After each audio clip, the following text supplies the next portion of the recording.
ñu ko méngaleeki ak local yu bari parce que tey jii dayo bu mu am gis nañu kenn mënu ci may sa morom dara on a vu que même bu dul wàllu sax gis nañ ñeneen ñi seen taxawaay tamit voilà sànq yaa ngi wax ni mënoo dugg biir Yewwi wax naa ko nga ne parce que ñoom pro Sonko yi ñoom ñoo fa nekk mais y a d'autres partis politiques yoo xamante ni ñoom ñoo ngi fa booloo c'est comme si que Ousmane Sonko wala bokk ak ay pro wam ñoom ñoo moom Yewwi Askan Wi tey jii. am nañu xarit mais la politique c'est des affinités c'est tout alliés c'est des affinités di bokk programme bokk affinité juboo doo allié koo xam ne jubóowu leen.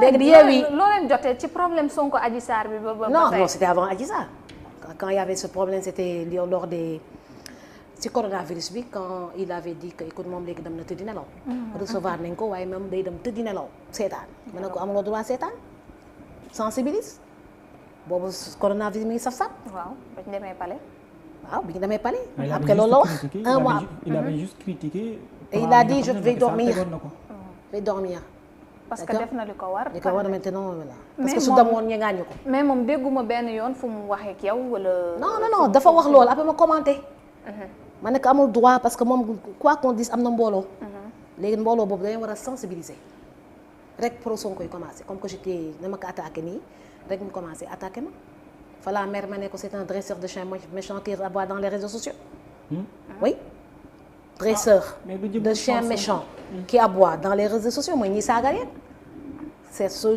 xoolee léegi ñu ngi saaga mooy ñiy saaga di saaga ces réseaux sociaux qui est leur coach mais c'est Sonko leur coach mooy coach instructeur waaw moo leen di fay seen équipe porte parole am bu may gaaruwaale un jour dina am na ko fi doon def waaye bi nga ko attaqué yéen delloo na place am man de la ñu woon waxal mooy ki ñuy recalé fële à Mbour mos na ma gaaral wala si benn plateau je décode les messages.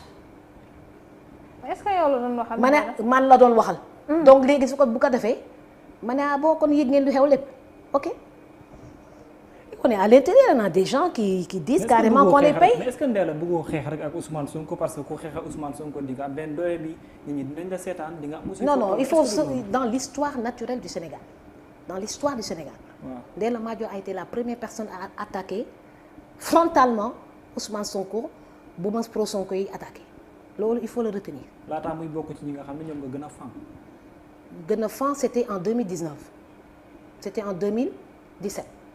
parce que c'est un jeune qui venait d'entrer dans la politique bokkoon na si ñu ma fan wax naa ko Walf TV voilà ça veut dire que kii musuma ka en mais quand je l'ai critiqué en disant amuloo droit dem te di nelaw da ngay sensibiliser si coronavirus bi les gestes barrières et cetera gars yi commencé di ma saaga ba dugg sama vie privée fa la xeex bi safee sàpp si ñoom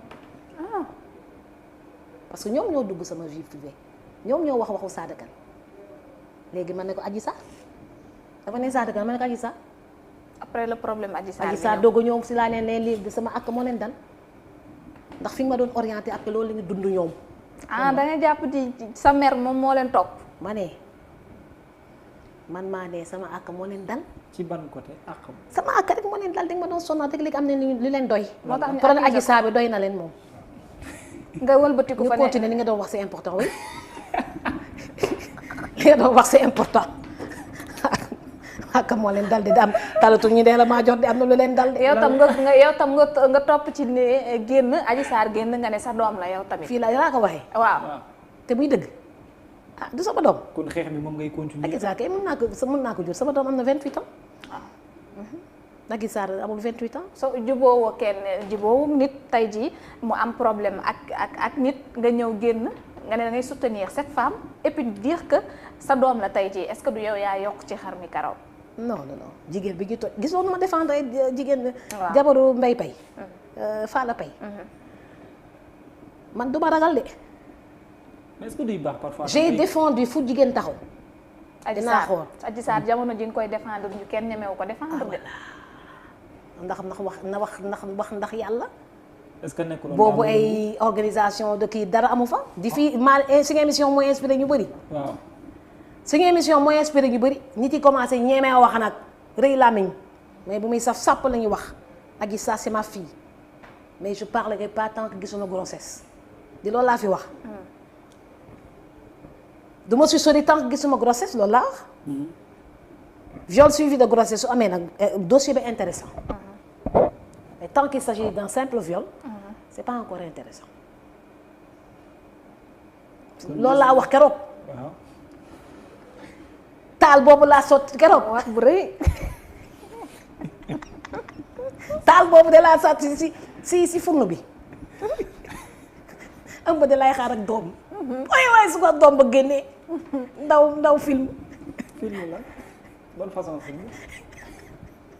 de laa wax keroog. te yow comprendre woon lu ma bëgg a wax. léegi tey nag loo wax. ñuy avance di avance ñun dañuy xaar ñun. ba léegi yaa ngi xaar ëmb. ñun daal ñu ngi xaar. mais yow loo xalaat ci boobu dossier tey mi ngi yëngu de sànq wala boog semaine passée ils sont bien cachotiers hein. ah parce que ils sont bien cachotiers de. ñoom ñan ñoo cachotier. xanaa Adji Sarr ak El Hadj Diouf. ah El Hadj Diouf tey suba dégg naa ko. nee na mu waxati la nee na gëj na gis Adji Sarr. ah voilà jeex na. mais mi ngi këram. voilà jeex na. mi ngi kër papaam ak yaayam mais moom mosul tey ñëw këram lu dul benn yoon bu mu doon def conférence de presse bi te aussi mi ngi doon leeral ni dawul deful dara et mi ngi xaar ñu jugé ko ñu jugé ko. waaw bon moo yow loolu lan nga xaar ci loolu da nga yaakaar ndax yaakaaroo ni tey dañ koo war a baral ngir ñu mën a xam ku nekk fu mu féete jëmee ci wàll wi comme ni ko Ousmane. la justice a beaucoup de dossiers il y a pas que le dossier Adji Sarr ça c'est au juge déjà kii ko yore woon dafa faatu. waaw amagu ko remplacer. mais il y a trop de dossiers au tribunal. yeex na de. c'est pas le seul dossier d'Adji Sarr Sonko ñoo nekk tribunal qu'il faut juger impérativement taf. mais urgence. mais moom jàpp na ni. c'est une urgence comme tous les autres dossiers c'est des urgences mais le tribunal n'a pas suffisamment de juges. mais dossier bu taxoon 14 morts am fii Sénégal nag ndee la est-ce que warul ñu classé ko teel. ma ne duma juriste mais tey booy joxe sa xalaat en tant que femme politique aujourd'hui parce que kenn dootul la naatable tamit ci jigéen ñi affirmé wu ci wàllu politique terrain bi xam nga ko te dossier bi politique yi ku ci nekk yaa ngi koy jëfandikoo nu mu la neexee aujourd'hui nous avons eu au mois de mars 14 morts. tey est-ce que yellul quand même ñu classé ko def procès bi clarifié ko ba tey jii ñi naan politique la quand même ñu mën a xam ndax loolu politique la wala du politique. c'est tout voilà mais ku ko yore woon dafa gaañu après les gens ont peur de ce dossier ça c'est au ministre de la Justice de régler ce problème au procureur de la République. Maintenant